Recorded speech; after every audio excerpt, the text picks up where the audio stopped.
Buenos días, hoy estamos con Pedro Donoso, él es analista político. Vamos a conversar sobre la crisis que parece azotar, la crisis política al país.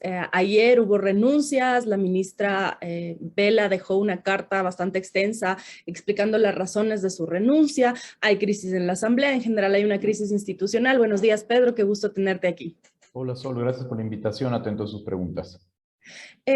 Pedro, ¿cómo se lee esta crisis que ya se avisora desde hace un tiempo? Hay este fantasma de la muerte cruzada que ronda cada semana en cada discurso público. ¿Cómo lee, por un lado, esta amenaza y por otro lado también la renuncia de la ministra bajo las circunstancias que ella explica?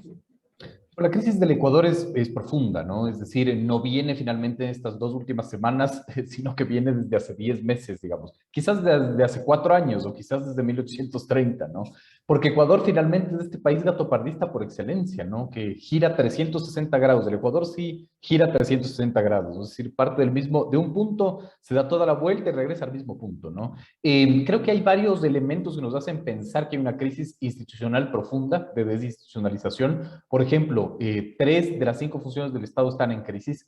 El 70% de las instituciones de control de la función de transparencia y control social están encargadas. Eso demuestra muchísimo finalmente en una democracia que no termina de madurar, ¿no? Y eso es complejo porque de una u otra manera extrapola, no sé si es efecto o causa, a las cifras, digamos, de, por ejemplo, pesimismo presente y futuro que está viviendo ahorita el ecuatoriano o los ecuatorianos o las ecuatorianas. Y también finalmente, digamos, da algo mucho más grave que es la desconfianza en las instituciones públicas, ¿no? Yo aquí quiero referirme en dos cifras muy puntuales, 3 cifras puntuales de la última encuesta de perfiles de opinión. 8 de cada 10 ecuatorianos consultados y ecuatorianas dijeron que el país va por un mal camino, ¿no? Pero sobre todo, digamos, 13.5% afirmaron confiar en el Estado, 13.5%. Y eso es gravísimo finalmente, ¿no? ¿Por qué es grave? Digamos por 2 cosas. Porque no solo las ciudadanas y los ciudadanos no creemos que el Estado va a resolver nuestras necesidades más básicas, sino que no lo reconocemos como autoridad. Y cuando no lo reconocemos como autoridad, esta es la ley de la selva finalmente, ¿no? Es decir, las tensiones sociales y políticas encuentran una válvula de escape en la administración entre los tensionantes y no el Estado como mediador. Entonces, creo que estamos viviendo una crisis muy profunda de desinstitucionalización, sumada a los indicadores sociales que son absolutamente graves. Hoy el portal Primicias publicaba que somos el tercer país con mayor desigualdad en la región, ¿no? Es decir, que el coeficiente de Gini subió a casi 0.46, me parece que era la cifra específica, ¿no? Entonces, esa es una ecuación muy peligrosa para la realidad de la democracia en el Ecuador y sobre todo para entender lo que se viene, ¿no? Es decir, creo que se viene, digamos, unas semanas bastante movidas, bastante turbulentas, características de este año sobre todo, ¿no? De un año preelectoral, además, de un año en donde las tensiones políticas se van a dar para cubrir, por ejemplo, estas vacantes en instituciones de control y donde todo está en disputa finalmente, ¿no? El Ecuador es un país en donde hasta la semiotización está en disputa. Estamos en una carrera de semiotización los unos y los otros, ¿no? Entonces, claro, no hay claridad finalmente para entender o para establecer una hoja de ruta futura en el Ecuador. Y con estos datos preocupantes de cómo la gente percibe las instituciones o el futuro incluso, y además pensando en lo que dice sobre esta válvula de escape, ¿se podría pensar, por ejemplo, en revueltas sociales, protestas, etcétera? Porque da la sensación de que todo está como muy silencioso por un lado, estamos como prestándole mucha atención a la política, al quehacer político, pero quizá no estamos viendo cómo está la gente y de un momento a otro, un octubre de 2019, donde la gente no se explica, pero qué pasó, aparentemente todo estaba bien, similar a lo que pasó en Chile, ¿no? Un poco las observaciones de ese momento era, pero decíamos que Chile era el país más avanzado, el más democrático y de repente un estallido. ¿Se podría pensar en esa posibilidad en Ecuador? Sin duda, finalmente. Y no solo Chile, sino Ecuador, Sí. 2019 de octubre, ¿no? Es exactamente la evidencia. Eh, y otra vez volvemos, digamos, si hacemos un análisis más macro, ¿no es cierto? La sociedad ecuatoriana no logró, no logramos profundizar y entender lo que sucedió en octubre. Octubre sigue siendo un fenómeno en disputa y eso es grave finalmente porque al no resolver lo que sucede, ¿no es cierto?, se vuelve a repetir. Las tensiones sociales tienen que encontrar una válvula de escape y esa válvula de escape, si no es la mediación del Estado como administrador de las tensiones sociales, es la calle automáticamente. Y yo creo que es lo que sucedió con un gobierno como el de Lenín Moreno. Lenín Moreno, digamos, se autodefinió como un gobierno transicional, como un gobierno de transición. Al no serlo, renunció a administrar las tensiones sociales, y las tensiones sociales, digamos, tienen que encontrar una válvula de escape, y usualmente se da en las calles finalmente, ¿no? Estamos viendo un montón de pequeñas tensiones, como usted dice, es decir, hay una inercia, ¿no es cierto?, en esta bomba de tiempo que se sigue acumulando y que no termina de explotar, que encuentra, yo creo que en un inicio, las instituciones, las tensiones de la Asamblea, las tensiones del Ejecutivo, etcétera, pero que después, digamos, encuentra un cauce para estallar, que puede ser evidentemente las calles. Y vamos viendo cómo se va extrapolando. Por ejemplo, ya hay tensiones, otra vez hubo un pronunciamiento de la industria pesquera, por ejemplo, ¿no es cierto?, que dijo el gobierno no cumplió con su palabra, entonces ya hay un nuevo clivaje, ¿no es cierto?, ambientalistas versus industria pesquera. Después tienes de una u otra manera la disputa que se va a venir por los acuerdos comerciales, exportadores e importadores. Es muy interesante porque nosotros seguimos creyendo que el clivaje es correísmo-anticorreísmo, cuando en verdad el clivaje es otro en el Ecuador. El clivaje sigue siendo sierra-costa, el clivaje sigue siendo exportadores-importadores, el clivaje sigue siendo extractivismo-ambientalismo. Es decir, hay otro tipo de clivajes y el Estado no lo resuelve. ¿Qué es lo que sucede? Que las calles finalmente se convierten en el escenario para, digamos, ser la válvula de escape, ¿no? A eso hay que sumarle que el 2022 es una gran plataforma electoral en año preelectoral, hay que sumarle las tensiones, como le decía, para elegir a las autoridades de control, y hay que de una u otra manera sumar que los indicadores sociales están, digamos, acumulándose y no hay un gobierno con políticas públicas que lo resuelva. Yo decía recientemente en un programa de televisión, yo soy incapaz de reconocer 5 políticas públicas de este gobierno. No lo logro. Capaz yo estoy haciendo mal mi trabajo es hacer eso, pero yo no lo logro. No logro ver cómo el gobierno está planteando finalmente o formulando planes, programas y proyectos y financiando esos planes y programas y proyectos para resolver los indicadores sociales que yo le decía, ¿no? Indicadores que son absolutamente alarmantes. Leía en Diario La Hora en el 2021, ¿no es cierto?, a mediados del 2021, el recibimiento, la recepción de niños, niñas y adolescentes en casas de acogida fue del 102%, ¿no? Es decir, hay cosas, digamos, que son terribles y que el Estado finalmente no está pudiendo resolver. Y con esa lógica o con esta narrativa también que se empieza a crear alrededor de la posibilidad de que haya una muerte cruzada por un lado, lo que significaría que la Asamblea Nacional deje de existir durante los próximos 6 meses hasta que se convoquen elecciones, pero a la vez tenemos este escenario de crisis económica, de desigualdad, como bien cita estas cifras.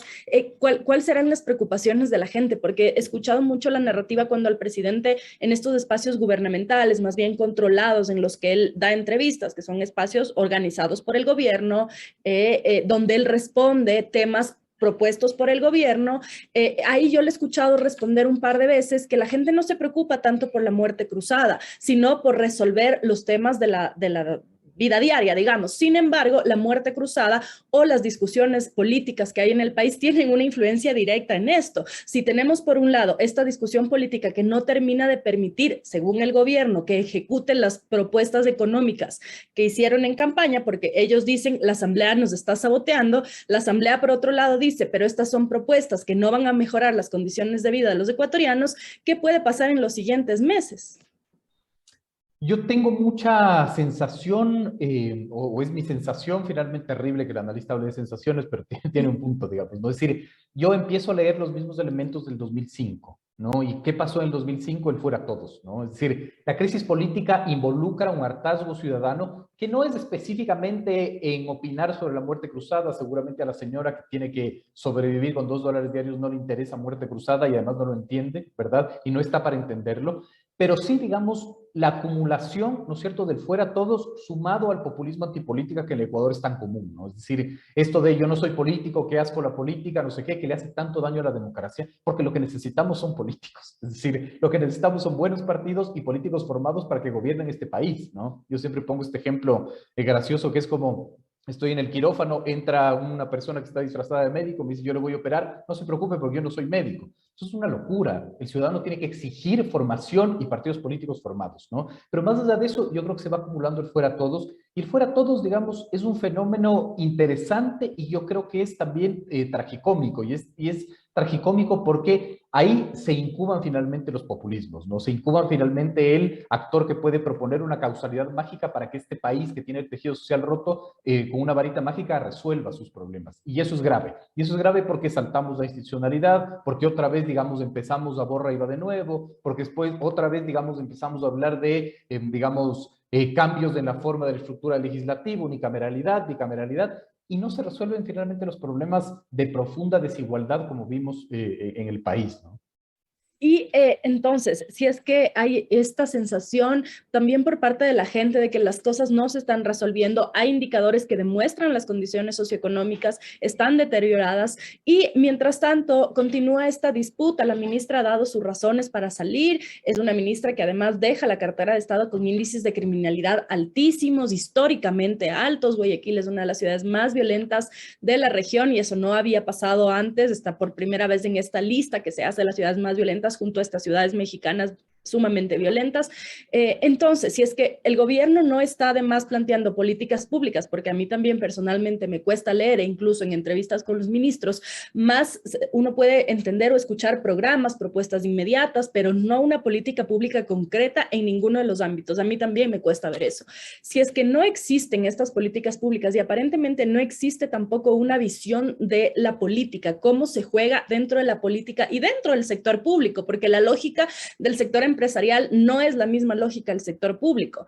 ¿Cuáles son entonces estas debilidades que se van a profundizar del gobierno si es que no logra regresar a tiempo y decir, bueno, creo que no estamos viendo el panorama completo? ¿Qué es lo que se va a profundizar en estos próximos meses?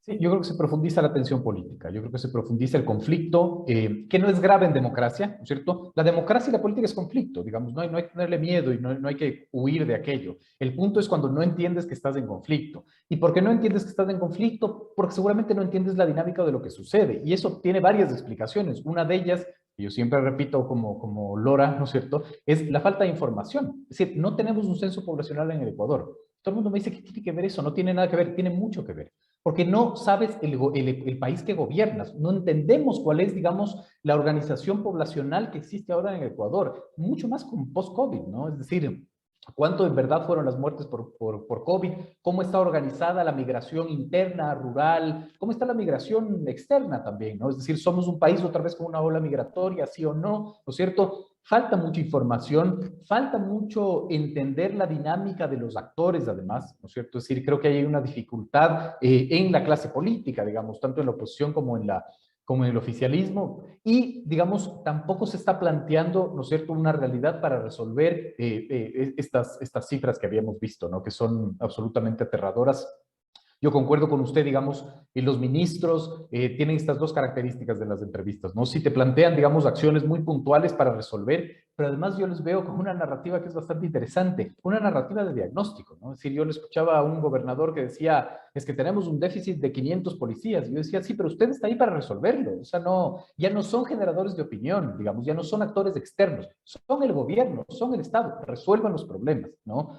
Yo creo que si eso no sucede, el gobierno está, digamos, a pocos meses de tener que enfrentar, digamos, revueltas sociales muy profundas, porque además se vienen dos cosas también supremamente importantes este año, eso es lo que nos han dicho, ¿no es cierto? La reforma laboral y la reforma de seguridad social.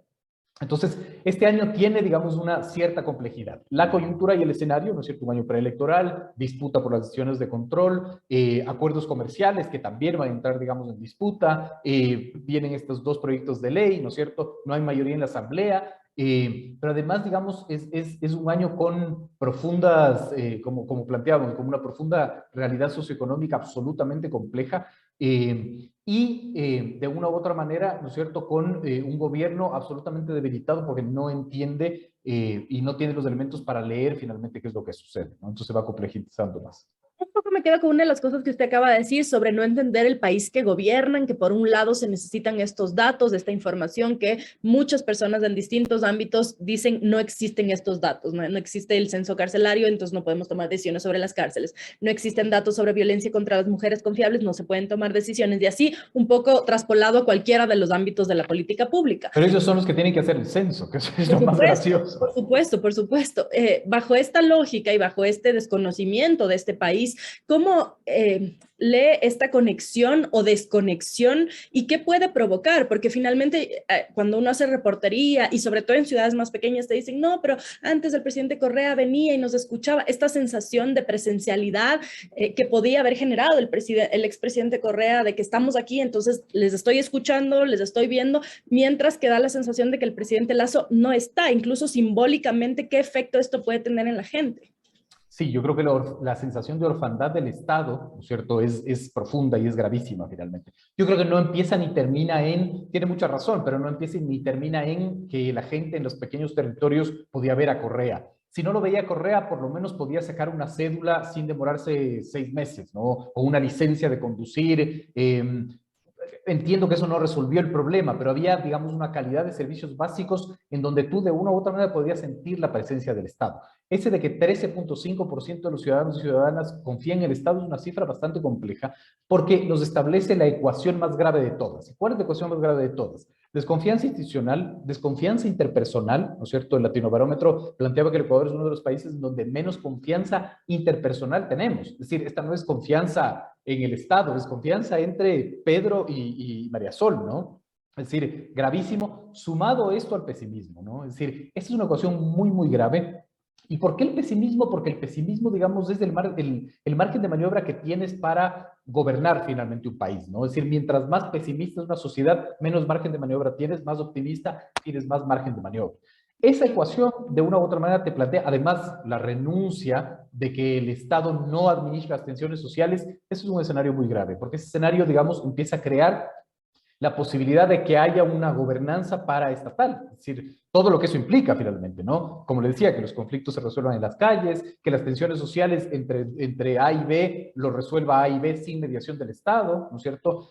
Entonces, todo eso sí provoca finalmente que el futuro no sea, digamos, provisorio para el Ecuador. Creo que es muy complejo, ¿no es cierto? Y sobre todo, nadie lo está entendiendo. Creo que eso es lo más grave de todo. Hay una inercia en el entendimiento de lo que va sucediendo que no empieza y termina en la muerte cruzada, que no empieza y termina en consulta popular. ¿Y a qué se debe esa inercia? Al no entendimiento. Digamos, yo creo que es al no entendimiento. Es decir, la gran discusión finalmente del círculo rojo, que además se cree que es el que manda, el que marca, es si sale la ministra Vela, si entra Jiménez, si hay muerte cruzada, etcétera. Claro, pero los problemas de ahí siguen absolutamente intactos increciendo finalmente, ¿no? Es decir, no hay un entendimiento en ese sentido y lo que a mí también me sorprende es la inercia de la oposición, ¿no? Es decir, he visto en mucho silencio, por ejemplo, los movimientos sociales. Creo que tampoco hay una lógica de la proactividad. El gobierno no tiene una lógica de proactividad tampoco. La política pública y la agenda la siguen marcando los actores paraestatales y desde la periferia, ¿no es cierto? Es decir, aquí, digamos, la gran discusión sobre las cárceles lo marcaron las bandas delincuenciales que están en la cárcel. Es decir, ellos nos pusieron a hablar del sistema carcelario porque empezaron a ver carnicerías, ¿no? Es una cosa de locos finalmente, ¿no? En la Pero esa minería es un poco ilegal. la respuesta, Pedro, que usted decía hace un momento de que si no se toma la conversación, no se toman las acciones desde donde se deben tomar, empieza a haber esta válvula de escape y en este caso específico por las cárceles también, porque también a partir de ahí se empieza a agudizar esta sensación, que no solo es sensación, porque hay cifras, pero se agudiza también la sensación de desprotección del Estado. Entonces, el gobierno ha intentado explicar a través del narco. Entonces, la explicación que ellos dan a la inseguridad es que como han incautado la mayor cantidad de droga en los últimos meses, entonces hay una respuesta inmediata por parte del crimen organizado, pero eso no alcanza a explicar que haya una bala perdida y que mate a un niño en una heladería o que por un intento de asalto se termine matando a un turista holandés, y esas explicaciones y esas respuestas tampoco las ha dado. Es que la falta de política pública y soluciones, el gobierno cree que la suple con sobrediagnósticos. Ya sabemos el diagnóstico. O sea, no nos sigan dando diagnósticos, denos soluciones, pero hemos soluciones absolutamente integrales, porque ese es el problema también. Es decir, digamos, yo entiendo que el tema de la inseguridad, de la violencia ciudadana, es un problema estructural muy, muy profundo que no se resuelve fácilmente, pero no nos han dicho cómo van a resolver la parte social. Esto no se resuelve poniendo militares y policías en las calles, esa es una parte. ¿Cuál es la política social? ¿Cómo se van a reducir finalmente los índices de pobreza y pobreza extrema? Pobreza a diciembre del 2021, 27.7% y la multidimensional en 39.2%. ¿Cuál es la solución? ¿No? Y la solución no solamente está en, me rechazaron la ley de inversiones, los asambleístas no quieren dar trabajo. No funciona así finalmente, ¿no? Es decir, también hay una gran discusión y en el Ecuador somos expertos en el qué, nunca en el cómo, ¿no? Es decir, todo el mundo está de acuerdo en que hay que reducir la pobreza. Aquí el punto es el cómo, y ahí es donde se evidencian las ideologías, sobre todo, ¿no? Entonces, ¿cómo se quiere hacer? ¿Privatizar el Estado o no? No estoy diciendo que la ley de inversiones buscaba eso, pero esa ha sido la denuncia. Entonces, otra vez estamos en la carrera de semiutización, ¿no es cierto? La oposición dice no a través de esta ley, el gobierno dice sí a través de esta ley, ok, bueno, pero ¿y cuál es el acuerdo? Y mientras tanto, los índices sociales siguen, digamos, evidenciando que el tejido social en el Ecuador está roto. ¿Y cómo lee también este tema de gobernar en democracia? Porque finalmente el gobierno ha dicho voy a fingir que no existe la Asamblea Nacional, más o menos.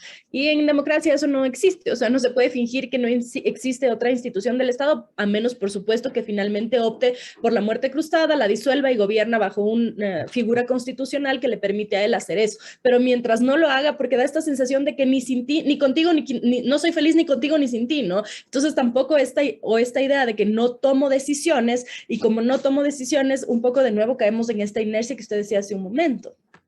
Digamos, es gravísimo que el verbo utilizado por el Ejecutivo sea fingir. Es decir, no voy a fingir que no existe la Asamblea. Yo soy, digamos, contrario a los analistas que sostienen que la muerte cruzada daría un golpe durísimo a la estabilidad y a la democracia. Yo creo que no. Yo creo que por lo menos es una válvula de escape finalmente que evita que las calles se calienten. No evita totalmente, quizás que aminora ese riesgo, ¿no? Pero creo que es interesante esa figura, ¿no es cierto? A pesar de ser hiperpresidencialista y lo entendemos bien, ¿no es cierto? Pero es una figura que evita, ¿no es cierto?, que otra vez le suceda lo que sucedió con Bucaram, suceda lo que sucedió finalmente con Gutiérrez, etcétera, etcétera, etcétera, ¿no? Creo que es una interesante apuesta finalmente la muerte cruzada porque plantea por lo menos ya una solución definitiva, ¿no? Es decir, no esta lógica de fingir, ¿no es cierto? Esta lógica inentendible de decir, bueno, entonces si la asamblea no me hace caso, entonces yo voy a fingir que no existe, ¿no?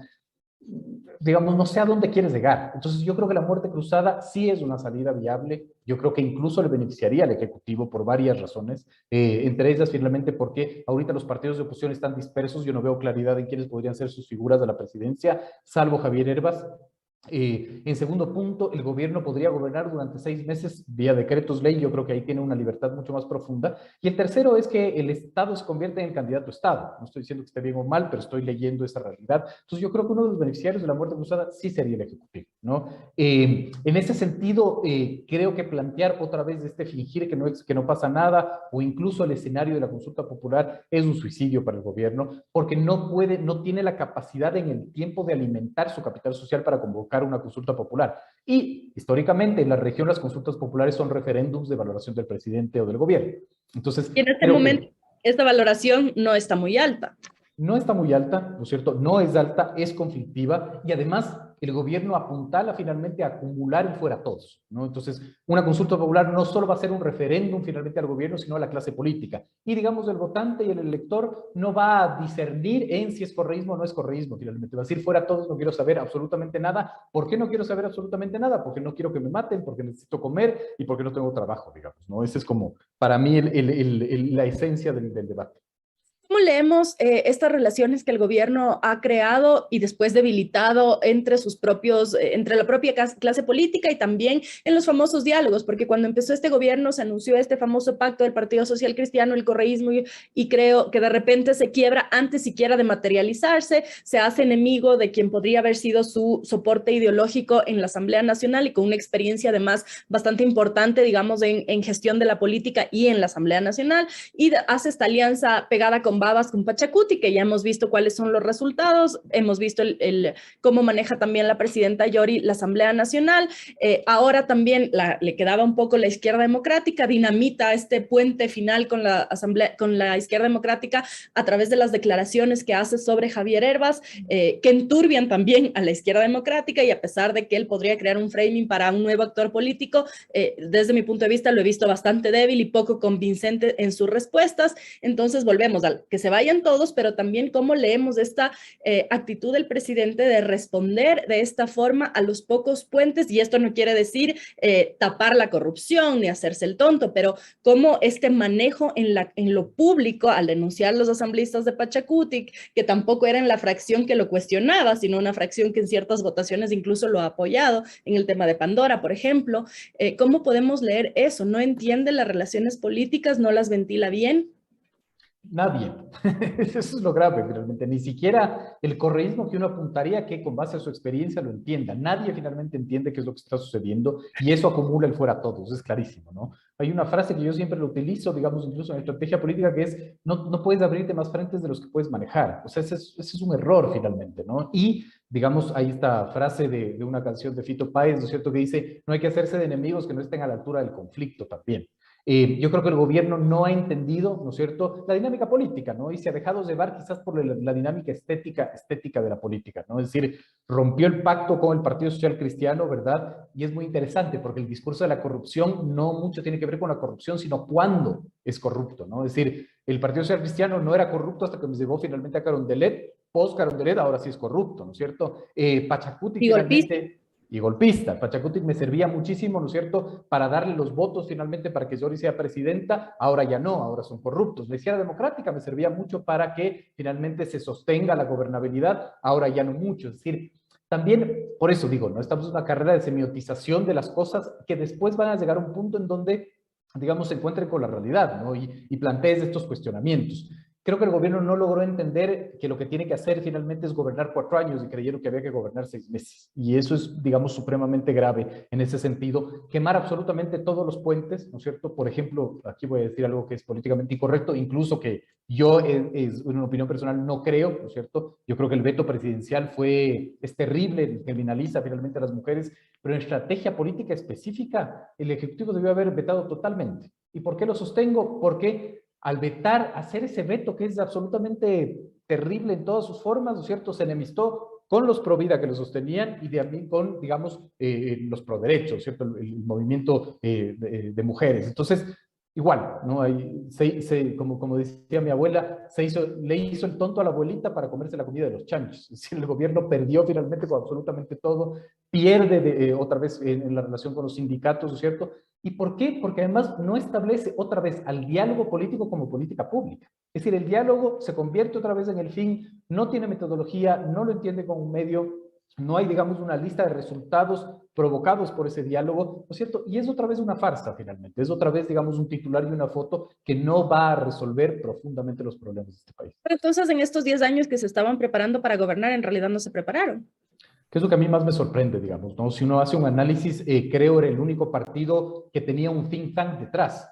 ¿Y por qué era tan importante esto? Porque la política es el ejercicio eterno de la resignificación de los conceptos. Es fundamental. Si nosotros hacemos, digamos, un análisis muy simple de qué conceptos nosotros estamos debatiendo y discutiendo ahora, seguimos debatiendo y discutiendo los conceptos heredados del correísmo. No digo que esté bien o mal, digamos, ¿no es cierto? Lo que quiero decir es que finalmente el gobierno viene a implantar una nueva tesis basada en los conceptos que aún rigen finalmente desde el correísmo.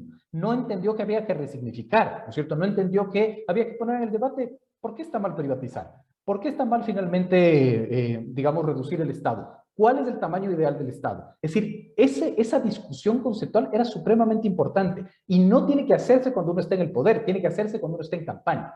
Pero si uno ve y analiza, digamos, Lasso fue un gran enigma en campaña. Uno fue en primera vuelta, otro fue en segunda vuelta y otro es gobernando. Nosotros, desde el gabinete estratégico que dirijo, hicimos un indicador, quizás un medidor, ¿no es cierto?, de cuál era la relación votos versus gobernabilidad. Y era una relación absolutamente e inversamente proporcional, ¿no? Era súper interesante. Mientras más votos ganaba Lasso, menos gobernabilidad aseguraba finalmente, ¿no? Y de una u otra manera, eso es lo que está sucediendo ahora. Nunca es el suceso, siempre es el proceso, siempre hay que verlo, digamos, con anterioridad. Un poco ya terminando, Pedro, ¿hay el riesgo de que el gobierno se caiga? Chuta, no, capaz que digo eso y me meten preso, así que no, me da un poco de miedo responder esa pregunta. Creo que es un escenario probable. Creo que es un escenario probable, digamos, no sé si caerse, pero enfrentar y reeditar octubre finalmente, ¿no? Por varias razones, las razones que hemos tenido ahora, Otra razón es que nadie entiende qué es lo que sucedió en octubre, porque en octubre pasaron muchas cosas, digamos, pero como somos tan expertos en este país en reducir, digamos, la discusión entre antis e istas, finalmente nos quedamos en eso. Como no se entendió qué es lo que sucedió en octubre, yo creo que octubre puede ser reeditado, digamos, muy fácilmente. Yo creo que este país es una bomba de tiempo, ¿no es cierto?, que espera específicamente una válvula de escape, ¿no? Y esa válvula de escape, si es que no lo da la administración de las tensiones del Estado, lo va a dar, yo creo que las calles. Y con ese escenario de riesgo, ¿hay algo que se pueda hacer para sostenerse un poco mejor durante estos años, que no sea necesariamente disolver la asamblea y quedarse 6 meses? Porque eso nos regresa un poco a un escenario de principios de los 2000, ¿no? Esta inestabilidad que además es totalmente contradictoria con este discurso que incluso tiene el gobierno de atraer inversión, etcétera. Yo no soy partidario de creer que la muerte cruzada va a espantar inversiones, la verdad. Creo que, digamos, no hay mayor inversiones que lo que está sucediendo ahorita, ¿no? Es una tensión profunda entre el Ejecutivo y el Legislativo. Por lo menos, digamos, quizás los inversionistas digan, bueno, aunque sea durante 6 meses, el Ejecutivo va a plantear su plan de gobierno, y su plan de gobierno era finalmente eso, flexibilización de las relaciones laborales, ¿no es cierto?, concesión de los bienes, que además esa es la tesis que ganó. Es decir, nos guste o no nos guste, esa es la tesis que ganó, y también hay una dualidad, porque la tesis que ganó el Legislativo es de un 70% de una mirada mucho más progresista. Esa es la democracia, realmente así es, no está mal ni lo uno ni lo otro, ese es el hecho, y hay que aprender, digamos, a gobernar en eso, ¿no? Yo creo que la inversión o los inversionistas pueden decir, bueno, por lo menos 6 meses el gobierno intentará con decretos ley estructurar, ¿no es cierto?, de alguna manera una nueva realidad. ¿Qué se puede hacer? Gobernar. O sea, ¿qué se puede hacer? Digamos, empezar a gobernar emitiendo política pública, dictando política pública, entendiendo qué es la política pública, intentar resolver finalmente y no ser reactivo a lo que sucede, ¿no? Sino que ser absolutamente proactivo. Es decir, yo esperaba que el 25 de mayo del 2021 el gobierno de Creos llegue con 100 proyectos de ley, finalmente. 100 Creo que proyectos todos, de ley. ¿no? Porque ese era el anuncio también, que en los 100 primeros minutos ya iban a tener resueltos todas las mitad de problemas del país. Totalmente, pero además, claro, no hay esa postura, no hay esa propuesta, ¿no es cierto? Creo que la política pública tiene que ser anunciada, por último, ya que no lo estamos leyendo y no lo estamos viendo, o por último tiene que ser formalizada. Yo creo que ahí tiene una debilidad, por ejemplo, en inclusión económica y social profunda, finalmente. No es un ministerio que le veo que está proponiendo, resolviendo, muy reactivo, va a Cuenca al lugar de la tragedia a ofrecer bonos, ¿no? Es decir, no hay, digamos, una claridad de la hoja de ruta. Yo creo que el gobierno tiene que tener una hoja de ruta clara finalmente y marcar la agenda, porque alguien más lo está haciendo. Y finalmente parece que la pregunta en el aire queda: ¿qué están haciendo tal ministerio, tal otro ministerio, el presidente? Y no se responde, ¿no? Total, ¿qué están haciendo todos? ¿Qué está haciendo el legislativo también? ¿No es cierto? ¿Qué está haciendo el Consejo de Participación Ciudadana? Que van finalmente varios meses y no tenemos autoridades de control. Es decir, ¿qué está haciendo la justicia? ¿No es cierto? Que sigue con un Consejo de la Judicatura encargada. Es eso, es decir, todo está en disputa, nada se está moviendo. Y eso es gravísimo cuando vemos los indicadores sociales. Muchas gracias, Pedro, por haber aceptado esta invitación. No, encantado, Sol, gracias por la invitación.